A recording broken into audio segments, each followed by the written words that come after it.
आदाब, नमस्कार। वसीम अख्तर और आप देख रहे हैं द लीडर हिंदी। यूपी की जिला बरेली में अब शाहजहां बानो ने पवन यादव के साथ बड़ीनाथ के अगस्त्यमुनि आश्रम में अग्नि को साक्षी मानकर फेरे लिए हैं। उनका शुद्धिकरण भी कराया गया है। इस्लाम मजहब में 6 कलमे होते हैं, लेकिन उन्होंने ये संख्या 5 बताई है। सावन के पहले सोमवार को लेकर बेहद कड़े सुरक्षा बंदोबस्त का खाका सामने आया है। इस बीच आदर्श कांवड़ यात्रा की एक अच्छी पहल भी देखने को मिली है। सोमवार को हाईवे और बदायूं रोड से 5 किलोमीटर के दायरे वाले स्कूलों में छुट्टी घोषित कर दी गई है। फाजिल बरेलवी इमाम अहमद अदा खान आला हजरत का कुल 8 अगस्त को ही होगा, लेकिन कोई अफवाह 10 अगस्त की उड़ा रहा है। राज्यपाल आनंदीबेन पटेल 4 अगस्त को बरेली आ रही हैं, लेकिन प्लेन से नहीं और ट्रेन से जंक्शन पहुंचेंगी। रेंज के जिलों से भी 2 बड़ी खबरें हैं। पीलीभीत में पत्नी ने पति को गला घोंटकर मार डाला, तो शाहजहांपुर में युवक की चाकू से गोद कर हत्या किए जाने से माहौल गर्मा गया। एहतियातन फोर्स तैनात करनी पड़ी है। खबरें और भी हैं, आइए सभी की तफसील बताते हैं। दरगाह से साफ किया 10 को नहीं, कुल 8 को ही होगा। फाजिल बरेलवी इमाम अहमद अदा खान के उर्स से जुड़ी एक अहम जानकारी सामने आई है।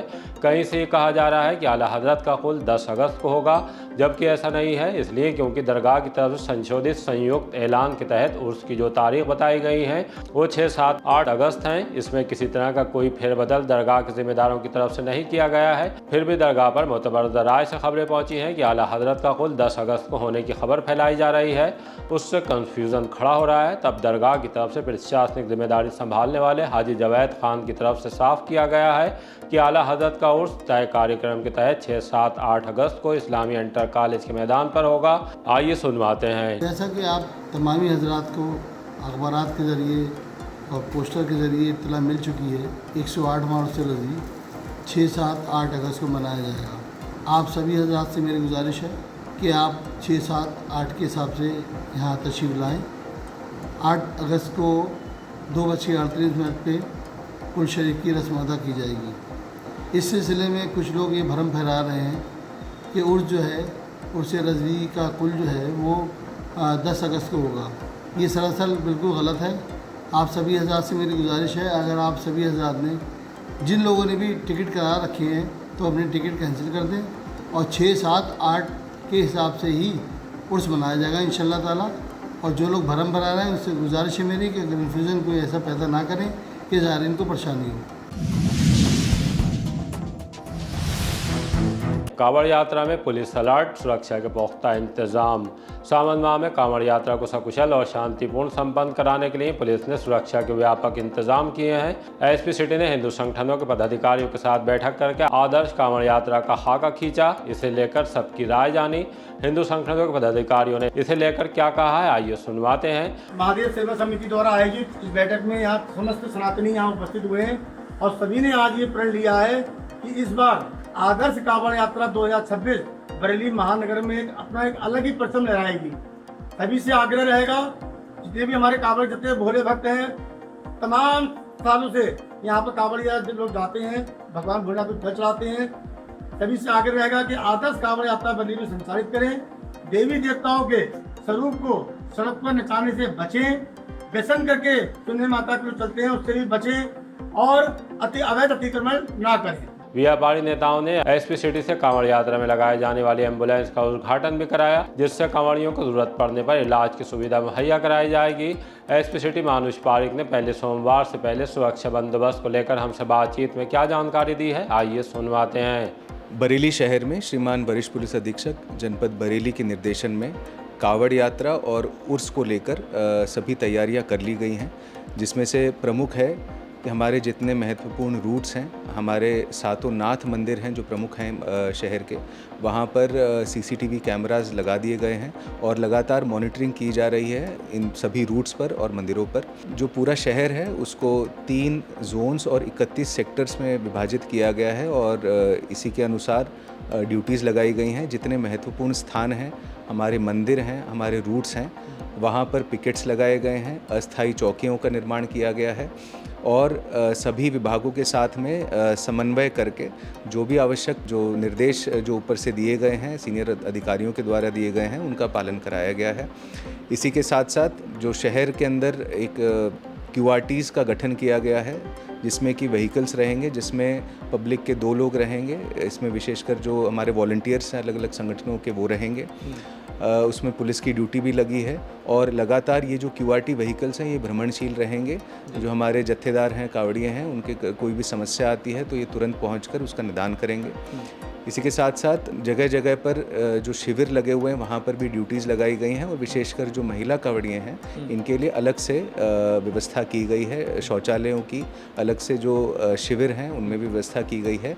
और जैसा कि निर्देश प्राप्त हुए हैं, जो महिला शक्ति केंद्र हमारे थानों पर हैं, महिला शक्ति केंद्र भी जो हमारे रूट्स हैं उन पर महिला शक्ति केंद्रों के भी पंडाल लगाए जाएंगे। जो पिंक बूथ्स है वहाँ पर भी लगाए जाएंगे, जिससे कि जो पुलिस की विजिबिलिटी है, खासकर महिला पुलिस जो हैं उनको भी इन्वॉल्व किया गया, उनकी भी ड्यूटीज़ लगाई गई हैं। और किस तरीके से जो है बाहर से भी फोर्स बुलाया गया, PSC है, तमाम RAF लगती है? हाँ, जो फोर्स है, जो हमारे ज़िले का फोर्स है, शहर का फोर्स है, उसके साथ साथ खासकर जो उर्स के जो 3 दिन रहेंगे, आला हज़रत उर्स के, काफ़ी बड़ा इवेंट है, उसके लिए भी बाहर के जनपदों से भी फोर्स प्राप्त हुआ है, उनकी भी ड्यूटीज़ लगाई गई हैं। बरेली शहर की यदि बात की जाए तो हमारे इंटीग्रेटेड कमांड रूम जो है पुलिस लाइन में वो स्थापित किया गया है और जो महत्वपूर्ण स्थान हैं, रूट्स हैं, मंदिर हैं, उनका फीड, जो CCTV फीड है उसको मॉनिटर किया जाएगा पुलिस लाइन से। और इसके साथ साथ लगातार मूवमेंट रहेगा, लगातार भ्रमणशील रहेंगे और जो हमारी कावड़ यात्रा है, जो उर्स है, इनको सकुशल संपन्न कराया जाएगा। चलते चलते एक संदेश क्या देना चाहेंगे जो तमाम हमारे जो श्रोता सुन रहे हैं आपको, उनके लिए? सावन का महीना शुरू हो गया है और सभी शहरवासियों को सावन के महीने की और जो हमारी कावड़ यात्रा है इसकी ढेर सारी शुभकामनाएं हैं। और हमारा पूरा प्रयास रहेगा कि आपके सहयोग से और पुलिस की जो अलर्टनेस है उसके साथ में हमारी जो तैयारियां हैं हम इसको सकुशल संपन्न कराएं। सावन में हर सोमवार बंद रहेंगे स्कूल कॉलेज। कांवड़ यात्रा को देखते हुए जिला प्रशासन ने बड़ा फैसला लिया है। DM अविनाश सिंह ने आदेश जारी किया है कि सावन माह के प्रत्येक सोमवार को शहर के उन शिक्षण संस्थानों में अवकाश रहेगा जो दिल्ली रोड और बदायूं रोड के 5 किलोमीटर के दायरे में स्थित हैं। यूपी बोर्ड, CBSE, ICSE और अन्य बोर्डों से संचालित स्कूलों के साथ साथ तकनीकी कॉलेज, महाविद्यालय, ITI, पॉलिटेक्निक संस्थानों में भी छुट्टी रहेगी। हालांकि विद्यालय और कॉलेजों में शासकीय कार्यों के लिए शिक्षक और अन्य कर्मचारी नियमित रूप से उपस्थित रहेंगे।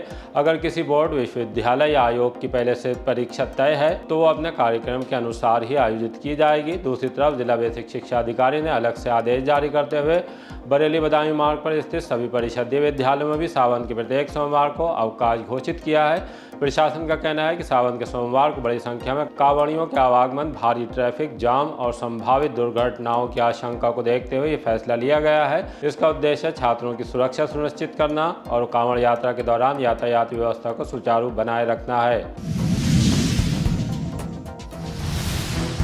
कांवड़ यात्रा ड्यूटी को कलेक्ट्रेट से बांटी गई पीली जैकेट। श्रावण मास की कांवड़ यात्रा को सुरक्षित और व्यवस्थित बनाने के लिए प्रशासन ने नागरिक सुरक्षा सेवकों की तैनाती की है। DM एवं नियंत्रक सिविल डिफेंस अविनाश सिंह के निर्देश पर आंवला, नवाबगंज, बहेड़ी और मीरगंज तहसीलों के नगर पालिका और नगर पंचायतों में नियुक्त स्वयं सेवकों को पीली नागरिक सुरक्षा जैकेट उपलब्ध कराई गई। कलेक्ट्रेट सभागार में आयोजित कार्यक्रम में ADM सिटी अविनाश त्रिपाठी ने जैकेट सौंपकर समर्पण के साथ ड्यूटी निभाने का आह्वान किया। उप नियंत्रक नागरिक सुरक्षा राकेश कुमार मिश्र ने बताया कि प्रदेश में बरेली पहला ऐसा जनपद है जहां नागरिक सुरक्षा संगठन का विस्तार तहसील स्तर तक कर दिया गया है और नगर पालिका और नगर पंचायत क्षेत्रों के वार्डों में स्वयं सेवकों की तैनाती की गई है।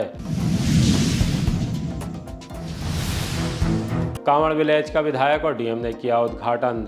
नवाबगंज तहसील स्थित उप मंडी परिसर में तैयार किए गए कांवड़ विलेज का विधायक डॉक्टर MP आर्य और DM अविनाश सिंह ने फीता काटकर उद्घाटन किया। प्रशासन की इस विशेष पहल का उद्देश्य कांवड़ यात्रियों को सुरक्षित, व्यवस्थित और सुविधाजनक वातावरण उपलब्ध कराना है। DM ने कांवड़ विलेज का निरीक्षण करके अधिकारियों को श्रद्धालुओं की सुविधा, सुरक्षा, स्वच्छता और सभी आवश्यक सेवाओं के बेहतर संचालन के निर्देश दिए। उन्होंने बताया कि कांवड़ विलेज में श्रद्धालुओं के स्वागत के लिए आकर्षक स्वागत द्वार, विश्राम गृह, पंचकर्म सुविधा, पूजा स्थल, कांवड़ स्टैंड, फलाहार की व्यवस्था, भंडारा, सेल्फी पॉइंट और पुष्प वर्षा द्वार जैसी आधुनिक सुविधाएं उपलब्ध कराई गई हैं। प्रयास किया गया है कि आने वाले कांवड़ यात्रियों को घर जैसा माहौल और आराम मिल सके। हम सब लोग मिलकर यहाँ पर एक नया कॉन्सेप्ट इस बार दिए हैं कांवड़ विलेज का, एक ऐसा जहाँ पर जितने भी हमारे कांवड़ साथी हैं जो यहाँ से गुजरेंगे पीलीभीत रोड से होकर बरेली होते हुए जो ये लोग कचला घाट जाएंगे और वहाँ से जल भरकर जलाभिषेक करेंगे जितने भी हमारे नाथ मंदिर है जनपद बरेली में, और उसके लिए हम लोगों ने यहाँ पूरी तैयारी किया है। अलग अलग पूरा कॉन्सेप्ट है कि वो यहाँ पर आकर बीच में आप देख रहे हैं कि भगवान शिव का एक बड़ा सुंदर सा भव्य सा शिवलिंग रखा हुआ है, वहाँ पे पूजा कर सकते हैं। महिला कांवड़िए पुरुष कांवड़ियों के ठहरने के लिए अलग अलग व्यवस्था की गई है। इसके साथ ही साथ उनके खाने के प्रसाद के लिए बहुत ही एक स्वादिष्ट शाकाहारी जो प्रसाद है उसको तैयार कराया गया है। और यहाँ पे बड़ी संख्या में लोगों की ड्यूटी लगाई गई है, सिविल डिफेंस के वॉलंटियर्स लगाए गए हैं और साथ साथ मतलब हर बात का ख्याल रखा गया है। ड्रोन कैमरे CCTV कैमरे की मदद से सुरक्षा व्यवस्था भी देखी जा रही है और एक प्रयास किया जा रहा है भगवान भोले शंकर कि ये जो पूरा मास चलेगा यहाँ पे ये अद्भुत जो व्यवस्था की गई है। इसके लिए मैं खास तौर से जो हमारे SDM साहब, ये जो हमारी मंडी समिति है नवाबगंज की, वहाँ के सचिव साहब, उन सभी को धन्यवाद देते हुए माननीय विधायक जी को भी धन्यवाद देना चाहूँगा जिनके सब पे सम्मिलित सहयोग से आज यहाँ पे आप लोग देख रहे हो कितना खूबसूरत कार्यक्रम हो रहा है। जिन छोटे बच्चों ने आज इस कांवड़ मेले उत्सव के शुभारंभ के मौके पर यहाँ पर अपना सांस्कृतिक कार्यक्रम प्रस्तुत किया है, उनको भी मैं शुभकामनाएं देना चाहूँगा कि निश्चित रूप से उन्होंने आज यहाँ आस्था का और श्रद्धा का एक अद्भुत वातावरण तैयार किया है। निश्चित रूप से मैं अपने संपद वासियों को इस कांवड़ उत्सव के शुभारंभ के मौके पर ढेर सारी बधाई देते हुए मैं भगवान शंकर से अपने जनपद वासियों के समृद्धि के लिए प्रार्थना करूंगा। उनसे एक कह सकते हैं कि एक अपील करना चाहूँगा अपने जनपद के लोगों की, एक प्रार्थना करना चाहूँगा अपने जनपद वालों की उन्नति के लिए, उनकी प्रगति के लिए। 4 अगस्त को ट्रेन से आएंगी राज्यपाल आनंदीबेन पटेल। प्रदेश की राज्यपाल आनंदीबेन पटेल 4 अगस्त को आ रही हैं। वो महात्मा ज्योतिबा फूले रुहेलखंड विश्वविद्यालय के दीक्षांत समारोह में मुख्य अतिथि के रूप में शामिल होंगी।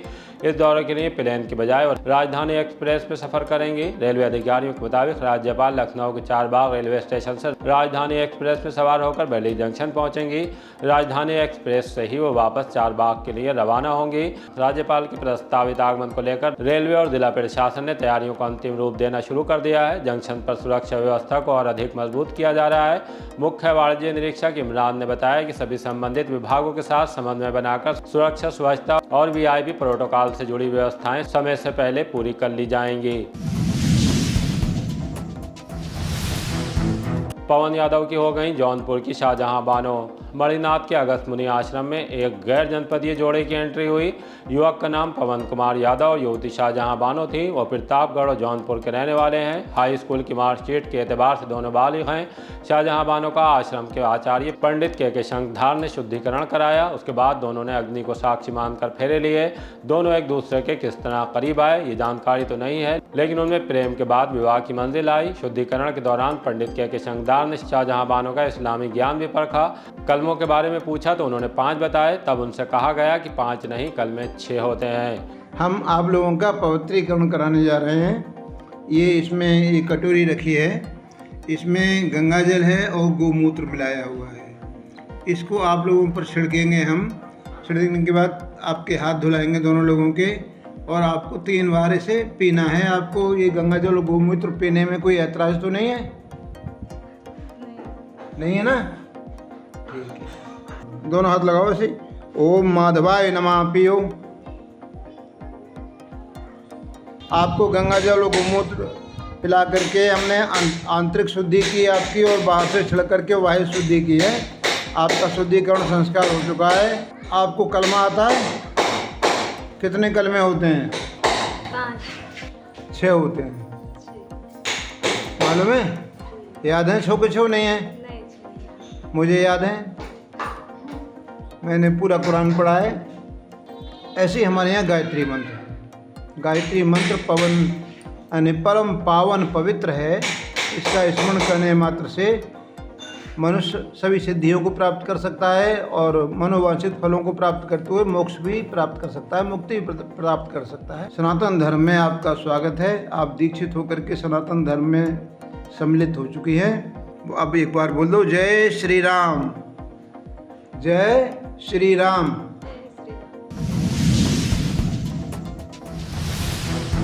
सोशल मीडिया पर टिप्पणी से सद्दाम गिरफ्तार। थाना भोजीपुरा पुलिस ने सोशल मीडिया पर आपत्तिजनक टिप्पणी करने का आरोपी सद्दाम खान निवासी अलीनगर को गिरफ्तार कर लिया। गुजरे दिन उस पर आपत्तिजनक टिप्पणी की शिकायत का संज्ञान लेते हुए मुकदमा दर्ज कर लिया गया था। इल्जाम है कि उसने अपने कृत्य से लोगों की धार्मिक भावनाओं को आहत किया है। पुलिस गिरफ्तारी के बाद अब सद्दाम को कोर्ट में पेश करेगी। मोबाइल छीनकर भागने वालों को पुलिस ने पकड़ा। थाना इज्जत नगर पुलिस ने ढेला पिरमंडी से एयरफोर्स की तरफ जाने वाले रास्ते से 2 बाइक सवारियों को गिरफ्तार किया है। दोनों को थाने लाकर पूछताछ करने पर साफ हुआ कि उन्होंने 30 जुलाई को छनेती की घटना अंजाम दी थी। गोविंद हॉस्टल आई के रहने वाले वरुण का मोबाइल छीन लिया था। इसके बाद वो बाइक से फरार हो गए थे। पुलिस को उनसे छीना गया मोबाइल मिल गया है।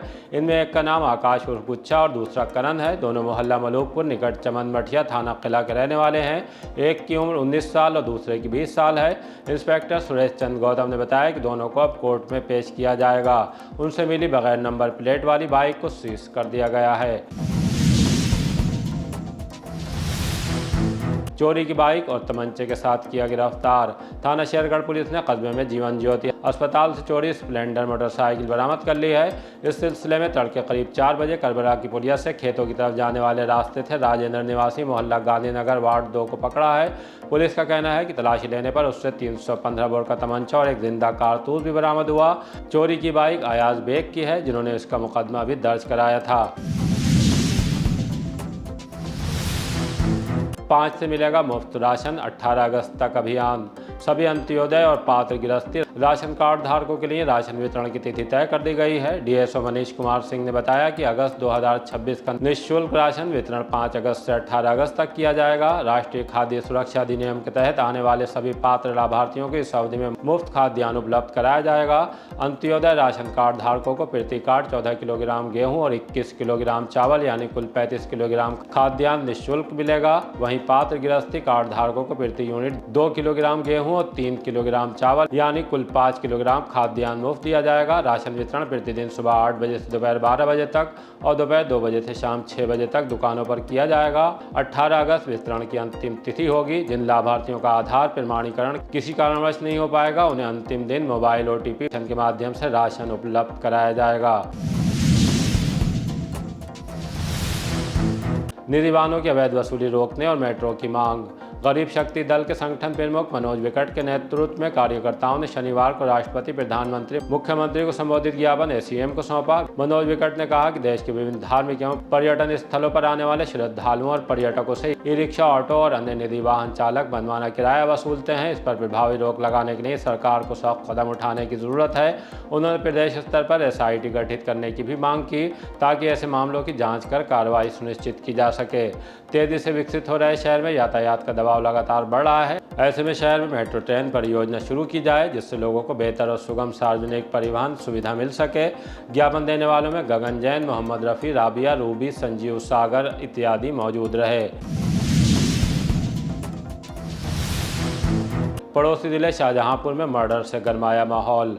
बरेली रेंज के जिला शाहजहांपुर के कांड थाने के इलाके कमल नैनपुर में साइकिल मिस्त्री गौतम मौर्य 20 की चाकू से गोद कर हत्या कर देने से माहौल गर्मा गया है। भीड़ ने दूसरे संप्रदाय के आरोपी समीर को पकड़ लिया। उसकी पिटाई की बाद में जब उसे आलाए कत्ल बरामद करने के लिए ले जाया गया तो पुलिस का कहना है कि उसने फायर कर दिया। जवाबी फायरिंग से समीर के पैर में गोली लगी है। बावजूद इसके गौतम की हत्या के बाद भड़के लोगों का गुस्सा ठंडा नहीं हुआ। वो फुल एनकाउंटर की मांग कर रहे हैं। इसे लेकर उन्होंने हाईवे पर जाम भी लगाया और बैरिकेड भी सड़क पर गिरा दिए। भीड़ के इस गुस्से को देखते हुए कस्बे में दुकानें भी बंद कर दी गई थीं। पकड़े जाने के बाद सैलून चलाने वाले समीर का एक वीडियो भी सामने आया है जिसमें उसका कहना है कि ऐसा उसने बहन से छेड़छाड़ को लेकर किया। अकेले ही वारदात को अंजाम दिया है। गौतम माँ बाप का इकलौता बेटा था। समीर का घर उससे 500 मीटर की दूरी पर ही बताया जा रहा है। एहतियातन इलाके में भारी फोर्स को तैनात कर दिया गया है। पहले आपको सुनवाते हैं कि गौतम की हत्या पर विरोध करने वालों का क्या कहना है। काम करके आ रहा, मेरे लड़के रास्ता में घेर लिया, चाकू से मारा। मैं ऐसे चाहती मेरे आंखी के सामने हत्यारों को चाकू से मारा जाए मेरे आंखी के सामने। क्या आपकी मांग है? चलाया जाए इसके घर में तब मेरे साथ होगा, मेरा कभी साथ होगा।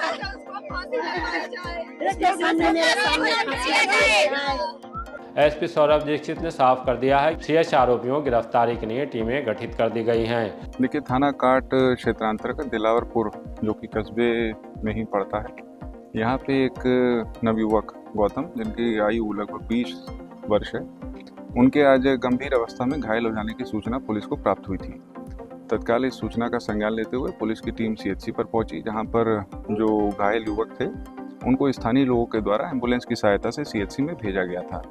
सीएचसी में उनकी स्थिति को गंभीर जानते हुए जो चिकित्सक थे उन्होंने इन्हें जिला अस्पताल में रेफ़र किया। दुर्भाग्यवश जिला अस्पताल आते आते उनकी मृत्यु हो गई।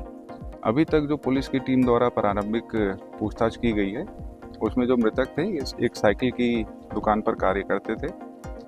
उनके घर से लगभग 400-500 मीटर दूर ही रहने वाले एक युवक का नाम प्रकाश में आ रहा है, जिसके द्वारा किसी धारदार हथियार से इनके सर पे और कंधे पे वार किया गया था, जिसके फलस्वरूप इनके गंभीर चोटें आई हैं और आज इनकी मृत्यु हो गई है। जो परिजन यहाँ मोर्चरी पे मौजूद थे उनसे और विस्तृत पूछताछ की जा रही है। जो आसपास के लोग जानने वाले थे उनसे पूछताछ की जा रही है। इस पूरे घटनाक्रम में एसपी सिटी के नेतृत्व में 2 टीमों का गठन किया गया है। शीघ्र ही तहरीर प्राप्त कर आवश्यक कार्रवाई की जाएगी। अभी तक इस पूरे प्रकरण में 4 लोगों को हिरासत में भी ले लिया गया है, जिनसे और विस्तृत पूछताछ की जा रही है।